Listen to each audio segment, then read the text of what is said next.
C'est toujours un privilège pour moi que de vous accueillir dans la maison du Seigneur. Bonjour à ceux qui ont l'habitude de venir. Bonjour à nos visiteurs qui nous viennent de loin, qui nous ont rejoints à Mulhouse après l'Espagne. Sentez-vous à la maison. C'est vraiment, nous sommes ensemble pour louer et adorer le Seigneur et nous voulons nous réjouir ensemble. Pour l'invocation, nous allons lire dans le psaume 51 du verset 3 à 12. Ô Dieu, aie pitié de moi dans ta bonté, selon ta grande miséricorde, efface mes transgressions. Lave-moi complètement de mon iniquité et purifie-moi de mon péché. Car je reconnais mes transgressions et mon péché est constamment devant moi. J'ai péché contre toi seul et j'ai fait ce qui est mal à tes yeux, en sorte que tu seras juste dans ta sentence, sans reproche en ton jugement. Voici, je suis né dans l'iniquité et ma mère m'a conçu dans le péché. Mais tu veux que la vérité soit au fond du cœur. Fais donc pénétrer la sagesse au-dedans de moi. Purifie-moi avec l'hysope et je serai pur. Lave-moi et je serai plus blanc que la neige. Annonce-moi l'allégresse et la joie, et les eaux que tu as brisées se réjouiront. Détourne ton regard de mes péchés, efface toutes mes iniquités. Ô Dieu, crée en moi un cœur pur, renouvelle en moi un esprit bien disposé. Amen.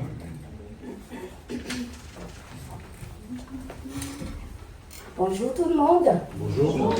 Vous allez bien? Oui, merci. Alors, je nous demande à vous mettre debout pour le premier chant. Merci.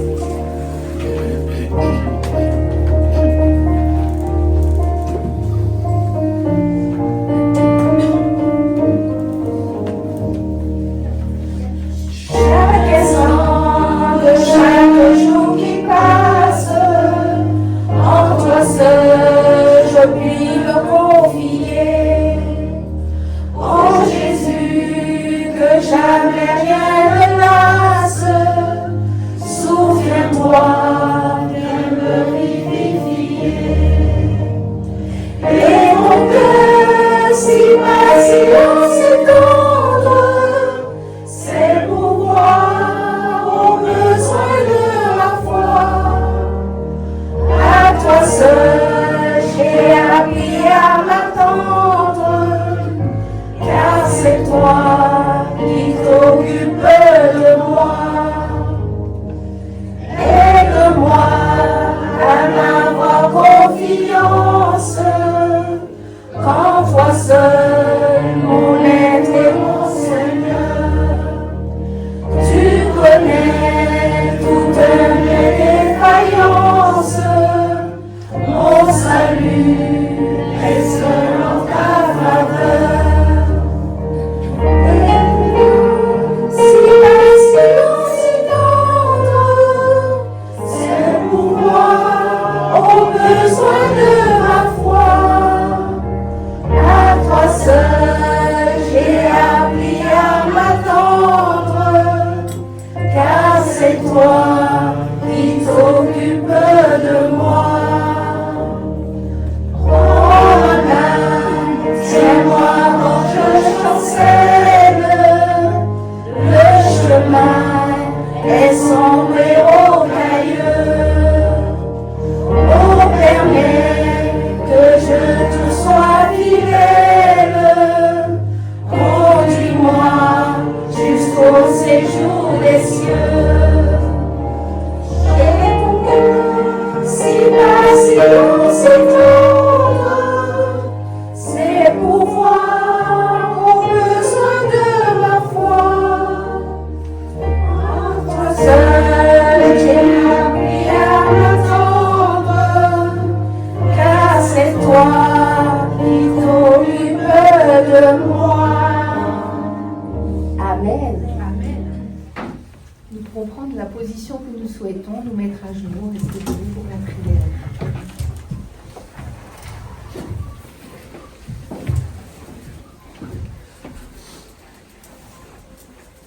Seigneur, nous sommes là venus aujourd'hui pour t'adorer, pour te rendre toute la gloire qui te revient. Seigneur, nous nous sommes humiliés devant toi et tu nous as pardonné. Et c'est donc d'un cœur léger et heureux que nous voulons te rendre cette gloire. Merci pour ce que tu fais pour nous chaque jour, à chaque instant. Seigneur, merci pour toutes les bénédictions dont nous bénéficions chaque jour. Seigneur, tu es un Dieu merveilleux. Tu es un Père, tu es une mère et tu nous accompagnes. Merci pour tout ce que tu fais pour nous à chaque instant. C'est au nom de Jésus que je t'ai prié. Amen. Amen. Amen.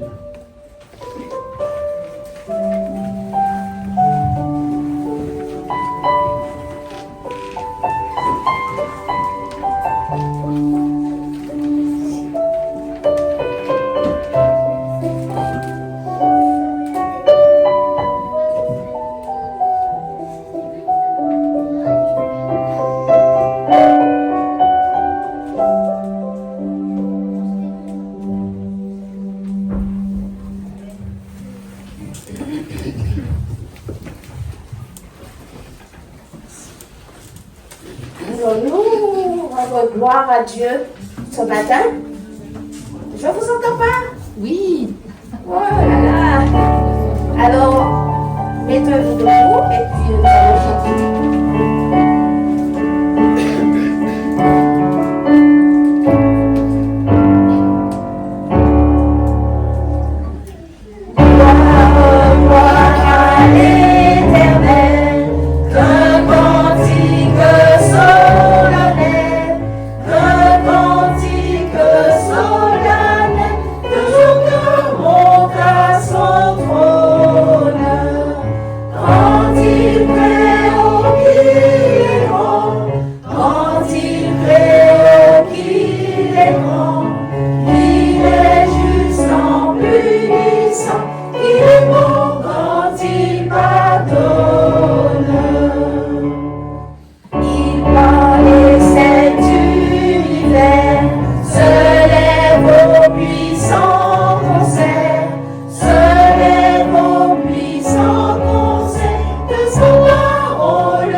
Nous allons entonner le 591.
célébrons sa gloire, bannissons la peur, chantons sa victoire, Jésus est vainqueur.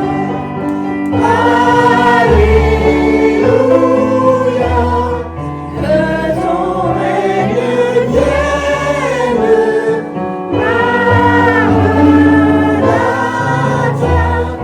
que Jésus règne en moi.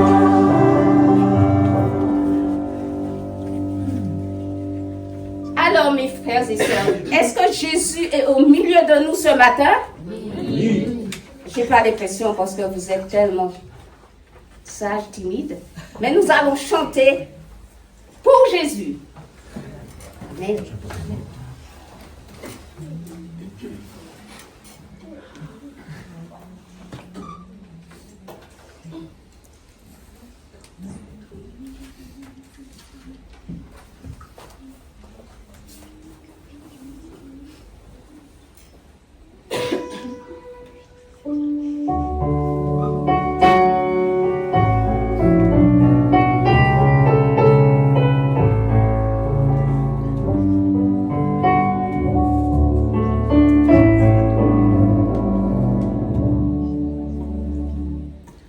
Jésus est au milieu de nous, son regard s'abaisse sur nous, sa douce voix l'entendez-vous, je veux vous bénir tous, je veux vous bénir tous, sa douce voix l'entendez-vous, je veux vous bénir tous. Jésus est au milieu de nous, son regard s'abaisse sur nous, sa douce voix l'entendez-vous, je veux vous sauver tous. Je veux vous sauver tous, sa douce voix l'entendez-vous, je veux vous sauver tous.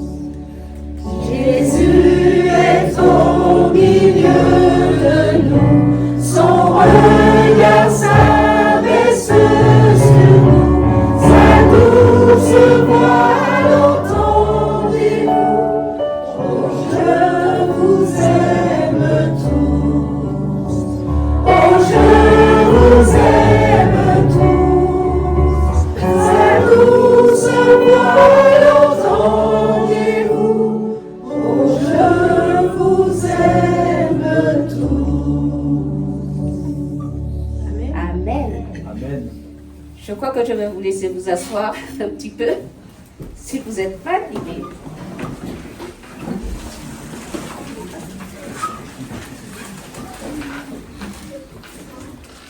Et nous allons entonner ce chant, Lumière du monde.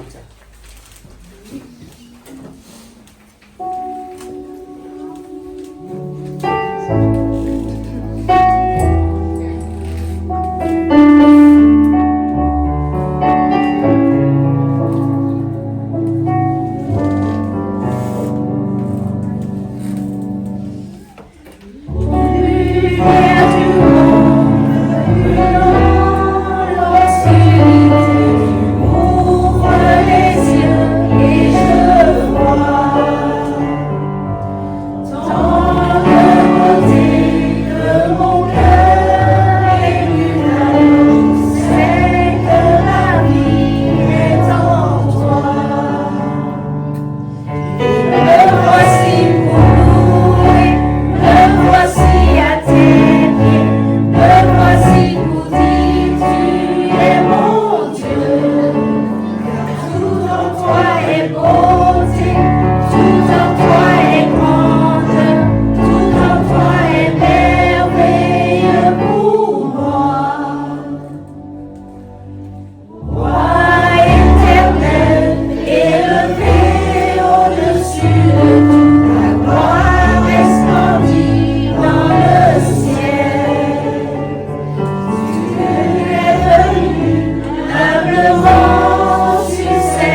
Là, c'est juste les rôles.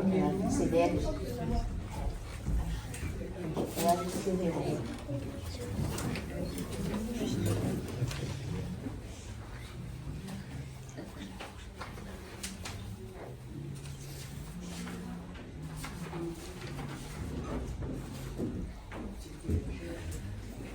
C'est les bonnes paroles.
Aux diaconesses qui ont été désignées pour recueillir les offrandes.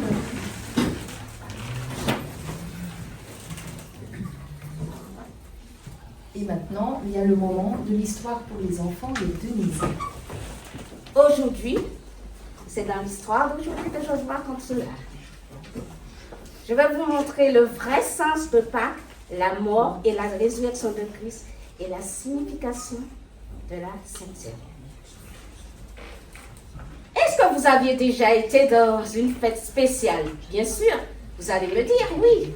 Oui. Dans quelle fête vous avez été? Anniversaire ou mariage? Anniversaire. Oui. Nelson, t'as déjà été? Non. Bien sûr.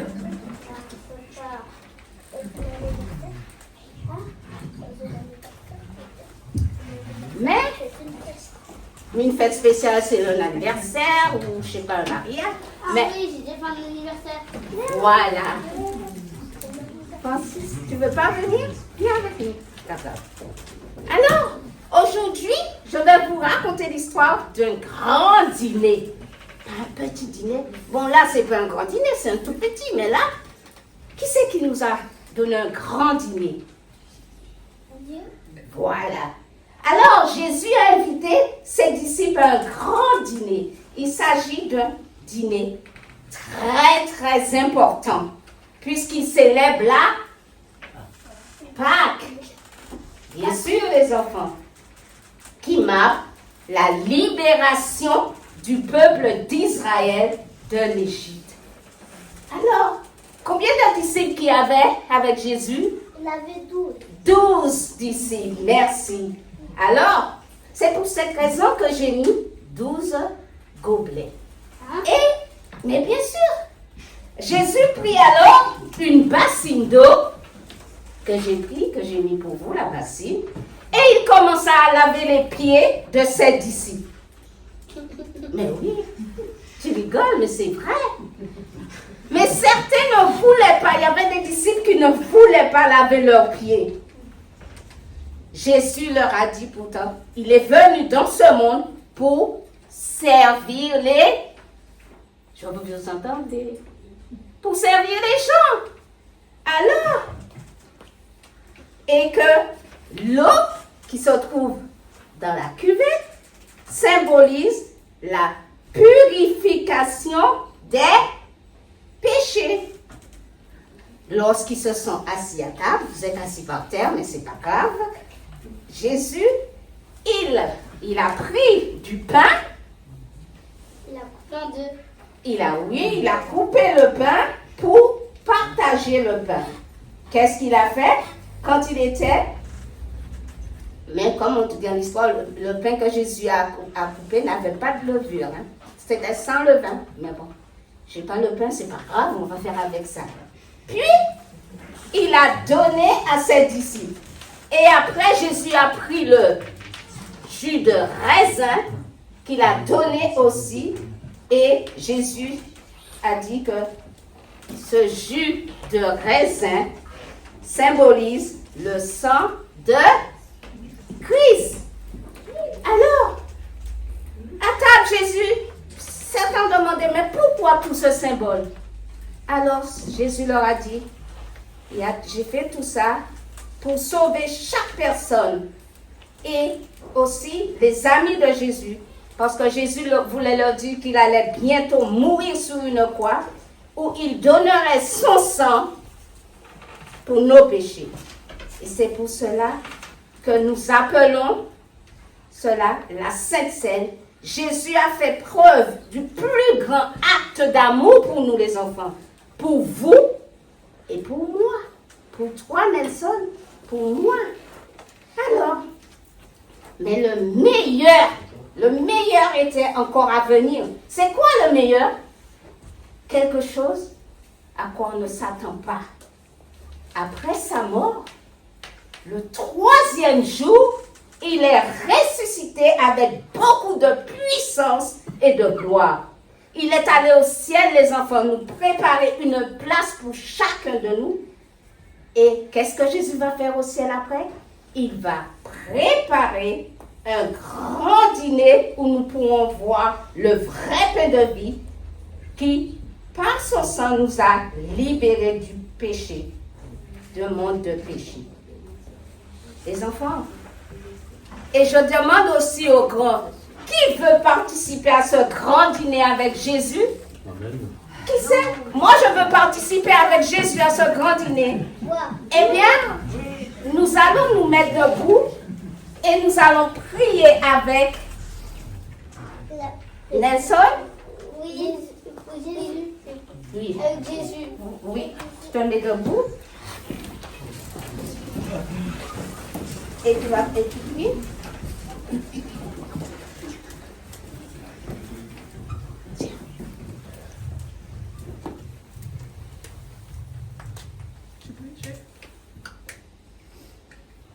Merci Jésus pour que je me passe en bien. Bénis.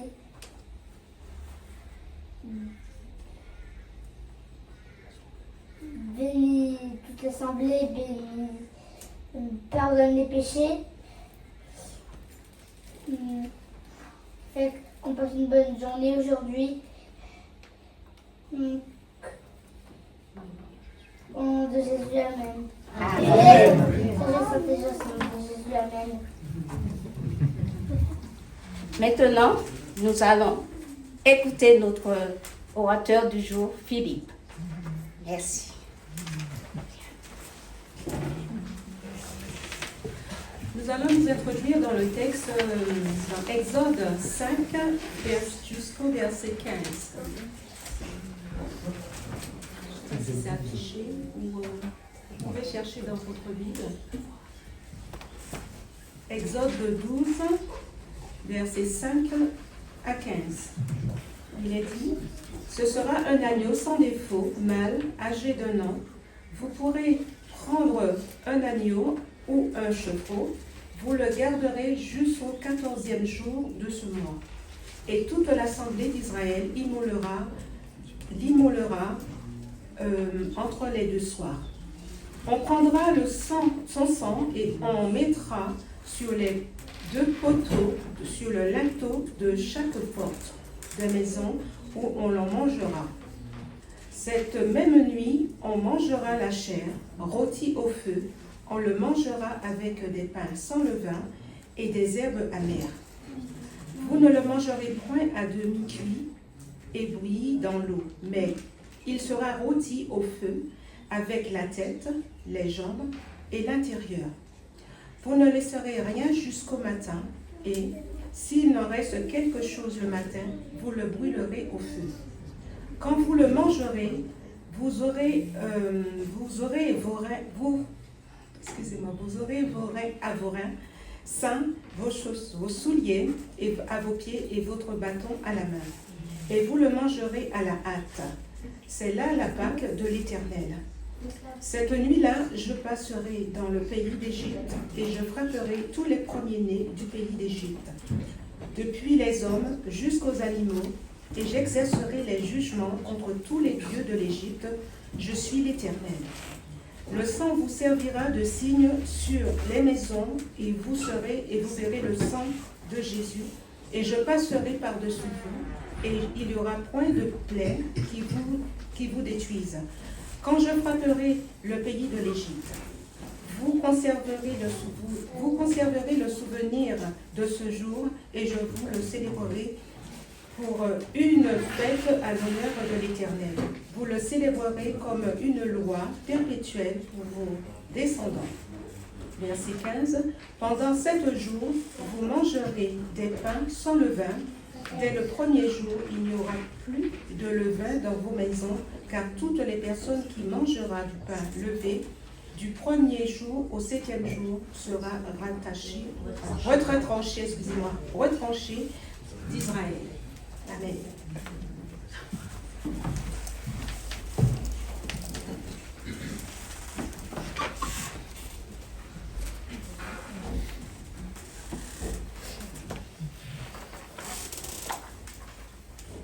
Bonjour à vous tous. C'est un plaisir que de partager la parole de Dieu, et puis je suis heureux de voir certains amis, certains frères et sœurs que je ne vois pas souvent, et je pense en particulier à notre frère Bernard, c'est ça? Ça me fait plaisir de te voir ce matin dans ce lieu bien chauffé, et d'ailleurs ça se sent, pas vrai? On est bien, un peu trop peut-être même, Evelyne. Je ne sais pas, vous n'avez peut-être que 19 degrés chez vous, donc quand vous venez ici avec 21, 22 degrés, vous trouvez qu'il fait très chaud, pas vrai? Mais il n'y a pas que vous qui trouvez ce lieu particulièrement bien chauffé, parce que ce matin nous allons parler de Pâques, tout simplement parce que nous sommes dans la période pascale, dans ce week-end où la chrétienté mondiale, enfin une bonne partie de la chrétienté célèbre cette fête qui est maintenant, comment dire, une coutume tellement bien ancrée que il y a même des jours fériés qui vont avec. Enfin, vous connaissez tout ça. Et nous, en tant que chrétiens adventistes, est-ce que nous pouvons fêter Pâques? En tout cas, nous fêtons Pâques, pas vrai? Bien que nous avons une autre manière de le faire. Et nous allons y venir, justement. Alors, la fête de Pâques, c'est avant tout et surtout la fête de l'amour de Dieu pour l'humanité. Vous êtes d'accord avec cela? Et ce matin, nous allons parler à l'école du sabbat de métaphores, de paraboles. Et je trouve que dans cette salle, il y a une belle métaphore florale de ce que représente l'amour de Dieu pour l'humanité lorsque je regarde ces tulipes. Alors ces tulipes, elles n'ont pas été achetées au magasin parce que vous voyez, elles sont un peu grandes. Souvent, celles qu'on trouve dans les magasins sont toutes petites, voire rabougries. Celles-ci, elles viennent de mon jardin. Bon, c'est Muriel qui les a coupées, elle n'est pas là ce matin pour voir ces belles tulipes. Mais vous avez peut-être remarqué quelque chose concernant ces tulipes, c'est qu'elles se sont ouvertes là de manière incroyable. Parce que figurez-vous que la nuit, elles se referment, elles sont toutes fermées. Et le matin, quand le soleil commence à briller, tout doucement, elles s'ouvrent tout au long du jour. Et là elles sont tellement ouvertes que je n'ai même pas l'impression de voir des tulipes. Et c'est une belle métaphore, je trouve, de l'amour de Dieu pour chacun d'entre nous, parce que lorsque nous nous laissons imprégner de l'amour de Dieu, nous nous ouvrons comme ces fleurs, nous nous ouvrons à Dieu, nous nous ouvrons à son influence, et nous nous ouvrons bien sûr aussi aux autres, comme ce beau bouquet qui s'ouvre devant vous ce matin. Alors, comme le sanctuaire terrestre était une préfiguration de Christ et de son ministère, de sa personne, de son œuvre, la Pâque ancienne était aussi, on peut dire, un avant-goût de cette fête plus large, de cette Pâque moderne qui concerne maintenant toute l'humanité. Cette fête est de portée internationale. En effet, la mort de l'agneau de Dieu qui ôte le péché du monde est devenue une réalité qui dépasse les frontières, et particulièrement bien sûr les frontières d'Israël, et s'adresse maintenant à tous les hommes pour leur salut.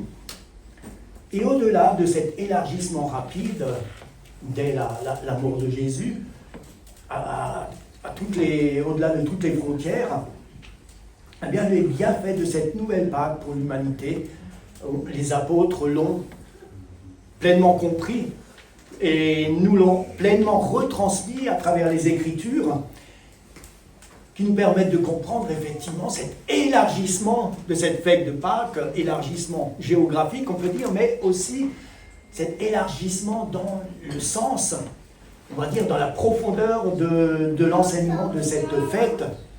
Et c'est ce que j'aimerais partager avec vous justement. C'est quoi la fête de Pâques et que peut-elle encore m'apporter aujourd'hui? Alors vous vous rappelez bien sûr la Pâque qui a été fêtée par les Israélites peu avant la sortie d'Égypte, donc ce récit qui vous a été lu par Clémire, dans Exode chapitre 12. Et nous y trouvons là plusieurs gestes, plusieurs symboles. Nous en parlons tout au long de ce trimestre, des symboles, des images, des métaphores, etc., concernant la prophétie.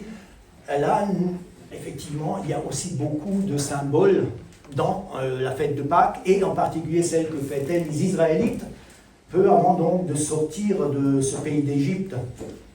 Alors vous vous souvenez, donc Clémire l'a lu, il y a le vieux levain. On y trouve du vieux levain.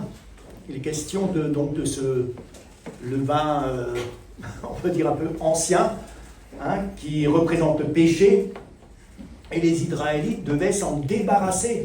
Ils devaient vider leur maison, leur placard, leur cuisine de ce vieux levain, parce qu'il représente justement le péché, l'iniquité. Et de nos jours, ce symbole a toujours encore une grande valeur. Nous devons veiller justement à ce que le vieux levain, ne traîne pas dans nos maisons, et en particulier dans nos cœurs. Alors il y a aussi le sang de l'agneau, celui qui était badigeonné sur les portes, et en particulier les linteaux. Et ce sang devait faire barrage, vous le savez, à l'ange de la mort. Et cela a aussi une signification aujourd'hui. Parce qu'aujourd'hui encore, nous devons croire que le sang du Christ nous protège. Il est une grande protection sur nos vies. Et que si nous croyons à cela, eh bien, nous pouvons vivre en paix et en pleine assurance. Parce que nous savons que le sang du Christ nous protège, est une protection pour nous. Alors il y avait aussi les herbes amères. Celles-là, on les aime moins parce que l'amertume, c'est pas quelque chose d'agréable, mais de toute façon, c'était l'objectif, de rendre donc la consommation de l'agneau un petit peu amère, on va le dire. Et du coup, aussi, les Israélites devaient manger l'agneau dans la hâte. Alors, est-ce que c'était lié aussi aux herbes amères? Peut-être en partie. En tout cas, ces herbes amères rappelaient l'amertume de l'esclavage du peuple d'Israël en Égypte. Et Dieu me rappelle encore aujourd'hui Donc tous ces symboles, tous ces ingrédients qui étaient utilisés à l'époque ont encore leur sens aujourd'hui, parce que Dieu me rappelle, à travers ces herbes amères, l'horreur du péché dans ma vie, les dégâts qu'il produit chez mon prochain, chez mon frère, chez ma sœur. Mais Dieu me rappelle, bien sûr, non seulement l'horreur de mon péché, mais aussi l'horreur du péché que Christ a subi pour moi. Hein, cette amertume suprême que Jésus a traversée donc, pour aller jusqu'à Golgotha, donc, pour moi, par amour pour moi. L'agneau pascal devait aussi être mangé dans la hâte, avec précipitation. Hein, on devait y aller à bon coup de fourchette, on pourrait dire ça comme ça aujourd'hui. Et de nos jours, je crois que ça a aussi un sens pour nous de ne pas traîner les bottes. C'est-à-dire, consommer l'agneau pascal, ça représente finalement le Christ que nous consommons de différentes manières, hein, à travers différents médias, et en particulier dans sa parole. Alors justement, ne perdons pas de temps pour approfondir notre relation avec le Seigneur qui veut vivre en chacun d'entre nous. Et c'est pour ça que l'agneau pascal devait être consommé dans la hâte. Il y a aussi les pains sans levain qui étaient pris pendant 7 jours, et qui avaient bien sûr aussi une signification, toujours en rapport avec le levain, bien sûr, hein, ne devait pas être levé, il devait être sans levain.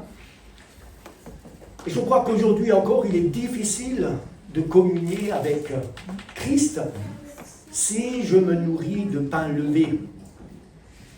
Du pain levé de la méchanceté, nous trouvons ça dans les Proverbes. Vous l'avez certainement déjà entendu, ce verset 17 du chapitre 4 de Proverbes qui nous dit bien que nous ne devons pas manger ce pain de la méchanceté qui est le pain levé. Donc tous ces symboles et d'autres peut-être encore qui m'ont échappé ont une résonance encore aujourd'hui dans notre vie spirituelle, si nous voulons les comprendre bien sûr pour nous-mêmes. Mais avec la nouvelle Pâque instituée par Jésus, qu'on appelle aussi la Sainte Seine, je remercie Denise d'avoir présenté ce qu'était la Sainte Seine de manière succincte pour les enfants. Voilà, je pense que lorsque on joint le geste, hein, et puis cette petite bassine toute mignonne, et donc le jus de la vigne, le pain, tout ça, ça parle aux enfants. Et ça nous parle aussi à nous, parce qu'il y a bien sûr aussi un certain nombre de symboles, de symbolisme dans ce geste, et dans ces gestes que le Christ partage avec nous. Donc le maître veut introduire le lavement des pieds. Donc juste, on va dire, avant de partager le pain et le jus de la vigne avec ses disciples. Et donc ce geste, il le trouve particulièrement important. Et d'ailleurs, Denise l'a dit, hein, que ce n'était pas, comment dire, une option, que ce n'était pas optionnel de se laver les pieds. Il dira même à Pierre, si je ne te lave, tu n'auras aucune part avec moi. Aïe! Ça fait très mal aux oreilles de Pierre, à tel point que s'il dit non, Seigneur, moi je veux être lavé par toi. Non, hors de question que je n'ai aucune part avec toi. Donc, si tu veux, lave-moi entièrement. Et Jésus lui dira non, les pieds, ça suffit. Nous lisons dans Jean 13, versets 8 à 10, Pierre lui dit, « Non, jamais tu ne me laveras les pieds. » Jésus lui répondit, « Si je ne te lave, tu n'auras donc pas de part avec moi. » Simon-Pierre lui dit, « Seigneur, non seulement les pieds, mais encore la tête. » Jésus lui dit, « Celui qui est lavé n'a besoin que de se laver les pieds pour être entièrement pur, et vous êtes purs, mais non pas tous. »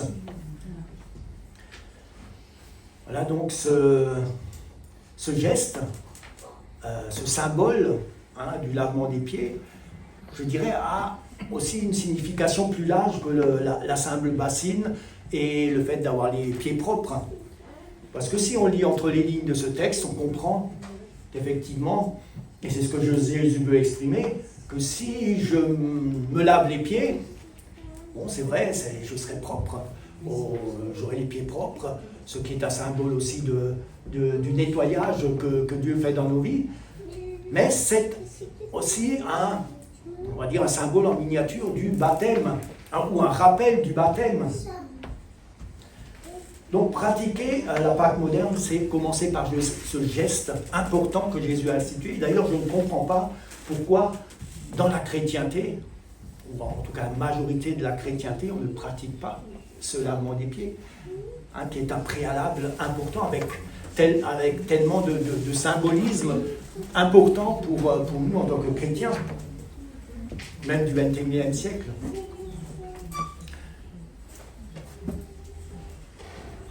Donc laver les pieds de mon frère, de ma sœur, signifie entre autres un rappel du baptême où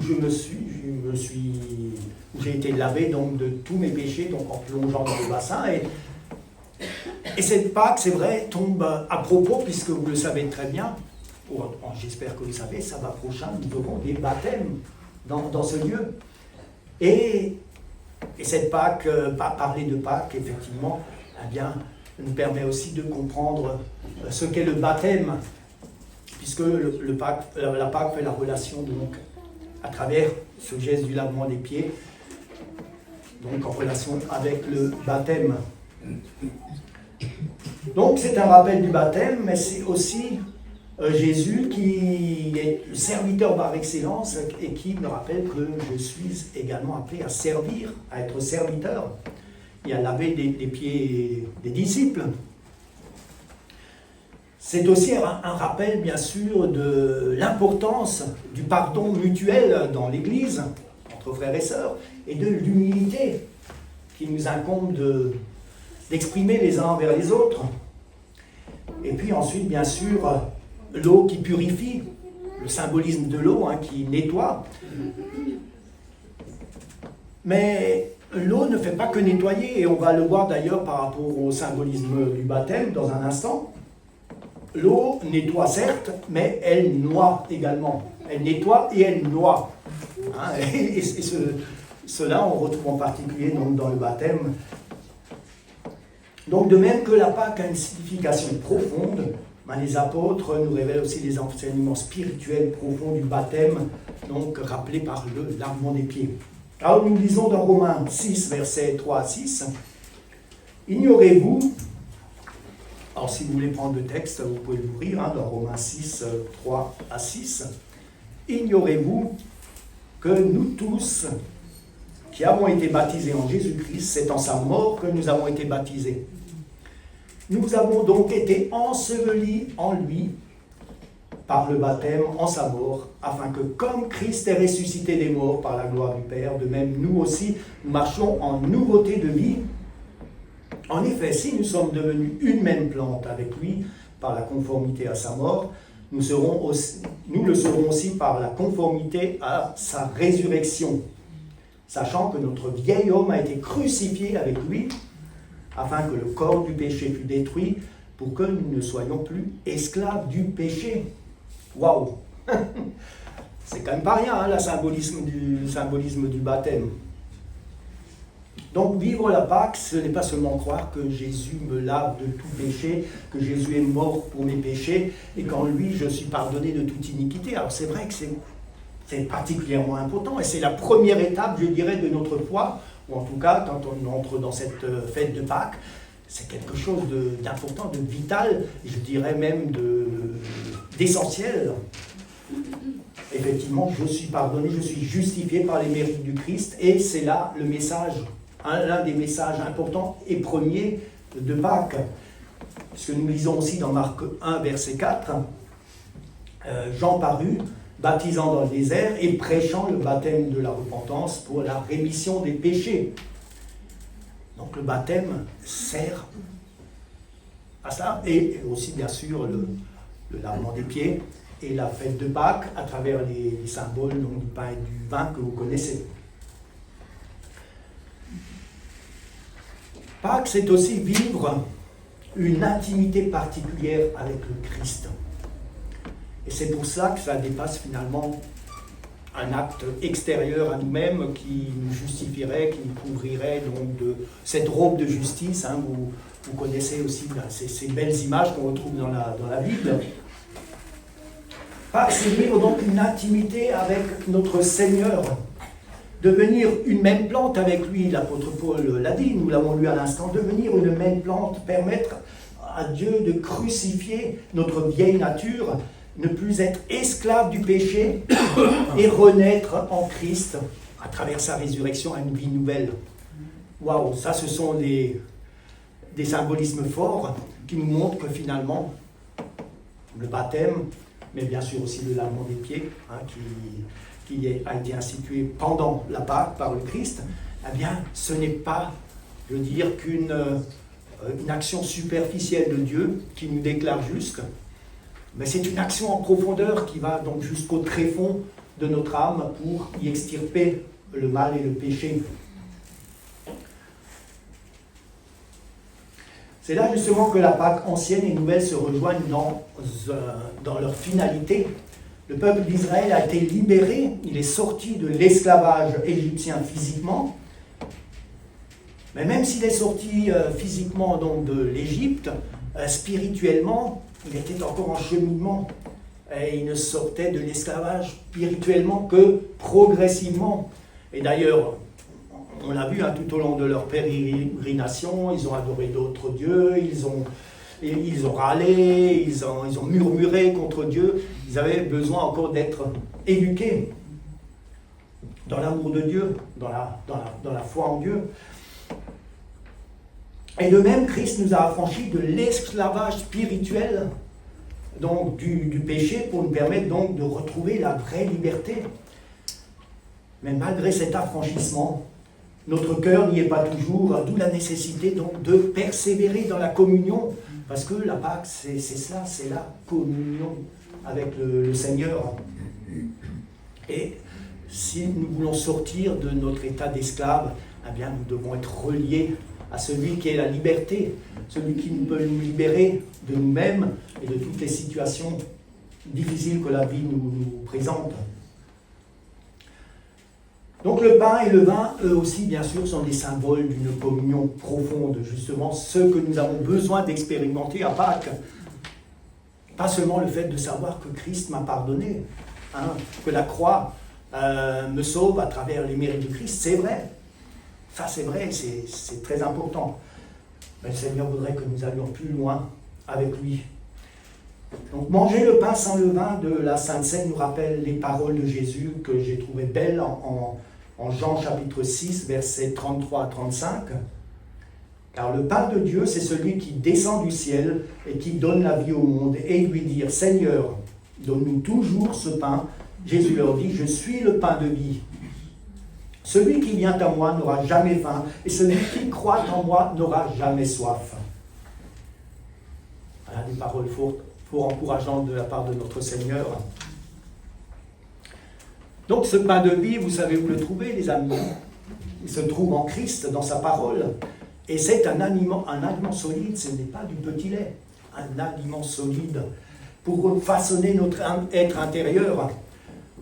Donc, d'où l'idée d'ingérer le pain et le vin. Voilà. Et justement, l'apôtre Paul, souvent, il avait affaire à des chrétiens qui en étaient encore au petit lait et qui n'avaient peut-être pas encore consommé suffisamment de cette nourriture solide qui était flottant à tout vent de doctrine parce que l'amour du Christ n'avait pas encore fait ce travail en profondeur dans leur vie. Le jus de la vigne, symbole du sang de l'agneau, a lui aussi bien sûr un impact profond dans notre vie.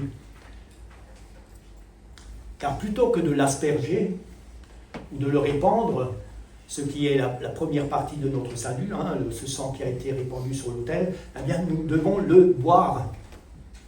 Nous lisons dans le Lévitique 17, verset 11, « Car l'âme de la chair est dans le sang. Je vous l'ai donné sur l'autel afin qu'il serve d'expiation pour vos âmes, car c'est par l'âme que le sang fait l'expiation. » Bon, c'est un peu compliqué quand même dans cette version seconde. Hein. Je ne sais pas si vous avez tout compris, Je préfère la version du Semeur, et je vais vous la lire dans la foulée. Car le sang de la vie, car le sang c'est la vie de toute créature. Et moi je vous l'ai donné afin qu'il serve à accomplir sur l'autel le rite d'expiation pour votre vie. En effet, c'est parce qu'il représente la vie que le sang sert d'expiation. Voilà, parce qu'il représente la vie, le sang sert d'expiation. Et je peux dire, sans trahir ce texte, que le sang du Christ représente la vie par excellence et que je peux boire cette vie du Christ contenue dans ce sang. Donc lorsque je bois symboliquement le sang de Jésus, je serai l'heureux bénéficiaire d'une vie abondante. Cette vie qui coule dans les veines du Christ, c'est quelque chose. Et qui a débordé sur la croix. Donc je serai l'heureux bénéficiaire de sa vie abondante et foisonnante, de son caractère, de sa sainteté, et plus encore, et le plus important, je pense, pour nous, c'est de savoir que dans ce sang précieux de Christ est contenue la vie éternelle. Rappelez-vous tous ces textes de l'Apocalypse que nous chanterons gloire à l'agneau, parce qu'il nous a rachetés par son sang. Pourquoi ? Parce que son sang a des vertus incroyables pour nous communiquer la vie éternelle. Alors Pâques, c'est aussi Ésaïe 53. Vous connaissez ce chapitre qui nous parle on va dire, de la passion du Christ, à sa manière, et qui nous donne des détails frappants, justement, de l'amour de Jésus pour l'humanité. En résumé, nous pouvons dire, concernant Ésaïe 53, que Jésus s'est chargé de nos maladies et de nos souffrances. Il a été percé pour nos fautes et a pris notre châtiment. Par ses blessures, nous sommes restaurés et guéris. Et comme des brebis égarées, il nous permet de retrouver le bon chemin. C'est lui le bon chemin. Et son sacrifice de réparation nous permet de se constituer un peuple qui lui appartienne, un peuple de racheté. Voilà, c'est en quelque sorte, en résumé, le message d'Ésaïe 53. Alors, comme je le disais au début, Pâques, c'est la fête de l'amour par excellence, de l'amour de Dieu et de son Fils pour chaque être humain. À tel point que Ésaïe, toujours au chapitre 53, va dire quand même des choses qui, pour certains, ne passent pas ou sont incompréhensibles. Ésaïe 53, verset 10, nous dit la chose suivante: « Il a plu à l'Éternel de le briser par la souffrance, après avoir livré sa vie en sacrifice pour le péché. » Ouf. Alors peut-être avez-vous du mal à comprendre ce verset, et puis c'est vrai que je suis peut-être je ne prétends pas l'avoir bien compris moi-même, parce qu'il donne l'impression que Dieu se complaît dans la souffrance de son Fils, mais c'est bien le verbe plaire et non complaire qui est utilisé. Parce que Dieu ne peut pas se complaire dans la souffrance de son Fils qu'il aime comme un fils choyé, comme un fils avec qui il a une relation exclusive et parfaite. Alors je vous propose une piste d'interprétation. Dieu a tant aimé le monde, bon, vous pourriez continuer avec Jean 3,16, qu'il a prouvé son amour par un sacrifice. Il a pour l'humanité un amour sacrificiel, un amour qui se sacrifie en donnant son Fils à l'humanité comme une offrande sanglante. Et il lui a plu justement d'amener le Christ, d'amener son Fils jusqu'au bout du calvaire pour racheter ses créatures. L'amour de Dieu, voyez-vous, est débordant. Il est débordant jusqu'à regarder notre salut comme plus important que la vie et le confort céleste de son Fils Jésus-Christ. Oula, je ne sais pas si vous arrivez à me suivre, mais c'est vrai que l'amour de Dieu, a regardé au-delà des souffrances du Christ, au-delà de la croix, par amour pour nous, parce qu'il nous aime. Et là, effectivement, on comprend que cet amour est puissant. Alors, s'il est vrai que la croix produit un immense bénéfice pour l'humanité, elle sécurise aussi tout l'univers. par la preuve absolue que Dieu est amour, parce que là aussi c'est un des bénéfices de Pâques et de la croix. C'est une preuve absolue, les amis, même si le monde ne le reçoit pas comme ça, mais la croix veut dire que Dieu est amour. As-tu perçu toi-même cette preuve d'amour pour toi? Est-ce que tu as reçu cette preuve d'amour de la part de ton Seigneur qui s'est offert en sacrifice pour toi? Alors certes pour toute l'humanité, mais il s'est offert pour toi parce qu'il t'aime et qu'il veut te racheter.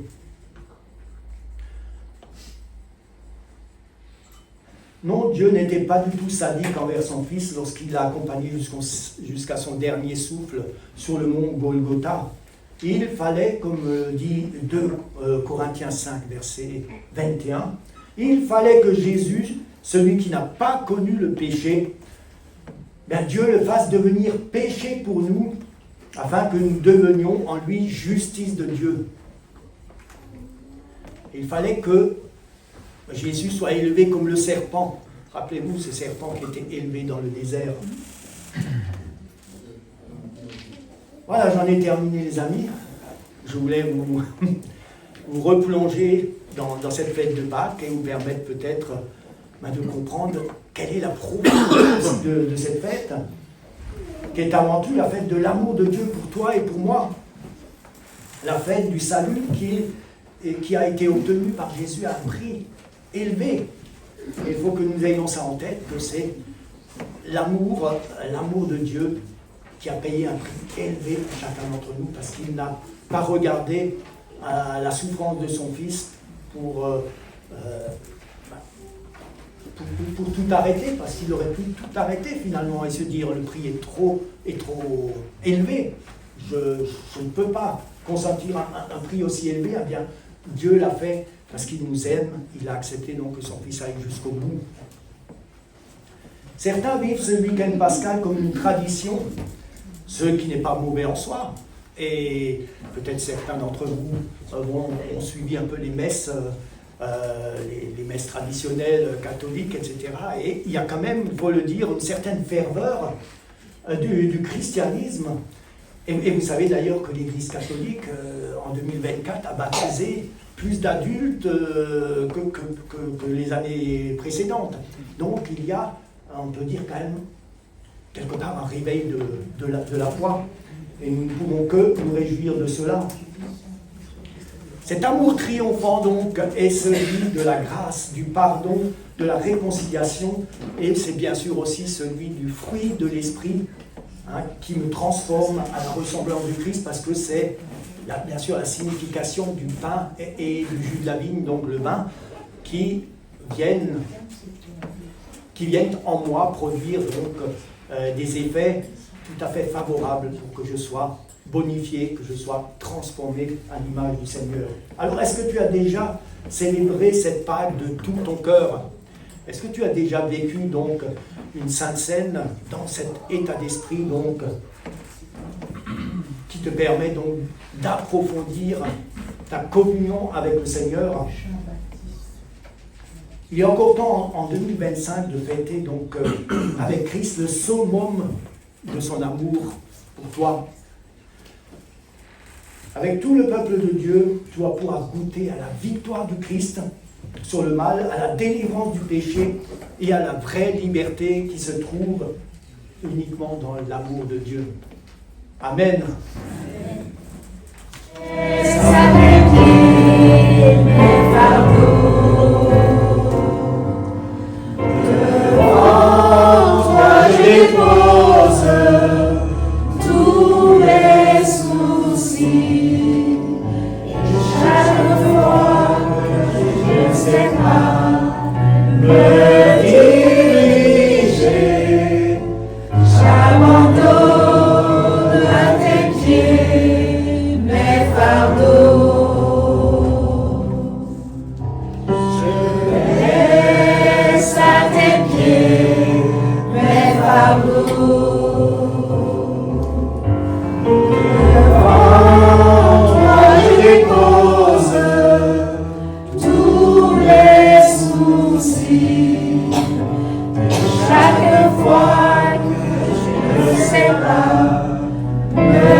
Seigneur notre Dieu, oui, tu as ponctué notre vie par des célébrations. Et en ce saint sabbat, nous voulons te remercier parce que tu nous rappelles ton amour infini. Parce que tu nous rappelles combien tu es puissant, tu es un puissant sauveur pour nous délivrer du mal. Tu as trouvé un remède extraordinaire et tu l'as mis en œuvre à la croix. Et nous te sommes infiniment reconnaissants parce que ce remède t'a coûté un prix tellement élevé que nous ne pourrions jamais payer notre dette en retour. Et Seigneur, nous te sommes, oui, reconnaissants de tous nos cœurs pour ce que tu as accompli à Golgotha. Alors Seigneur, donne-nous de pouvoir aussi goûter à une Pâque qui ne soit pas superficielle, où nous pourrons rentrer dans une réelle communion avec toi, car tu le dis, Seigneur, dans ta parole, tu toques à la porte de notre cœur, tu veux entrer dans nos vies, tu veux souper avec nous, et tu veux nous faire du bien et transformer nos cœurs, et les mettre au diapason du tien. Alors Seigneur, merci pour ce message d'espérance. Merci aussi parce que peut-être des hommes et des femmes en cette période de week-end pascal sont interpellés encore aujourd'hui par ton amour, quel que soit le canal, quel que soit le média, quelle que soit l'église dans laquelle est célébrée cette fête, Seigneur. Je te prie pour tous ces hommes et toutes ces femmes qui soupirent après toi, qui ont encore besoin d'apprendre à te connaître, d'apprendre à connaître ce bon berger et ce magnifique sauveur qui nous a rachetés de si belle manière. Oui, Seigneur, sois béni et glorifié en ce jour de sabbat où nous voulons rester en communion avec toi, où nous voulons croire, Seigneur, que tu es le Dieu de la vie et qu'en restant connectés à toi, eh bien, nous avons la vie qui vient d'en haut, la vie en abondance, celle que tu déverses dans notre être tout entier. Et nous te remercions. Au nom de Jésus-Christ. Amen. Amen. Recevons la bénédiction de notre Dieu. Que l'Éternel te bénisse et qu'il te garde. Que l'Éternel fasse luire sa face sur toi et qu'il t'accorde sa grâce. Que l'Éternel tourne sa face vers toi et qu'il te donne la paix. Allons dans la joie, la paix et le repos de notre Seigneur. Amen. Amen.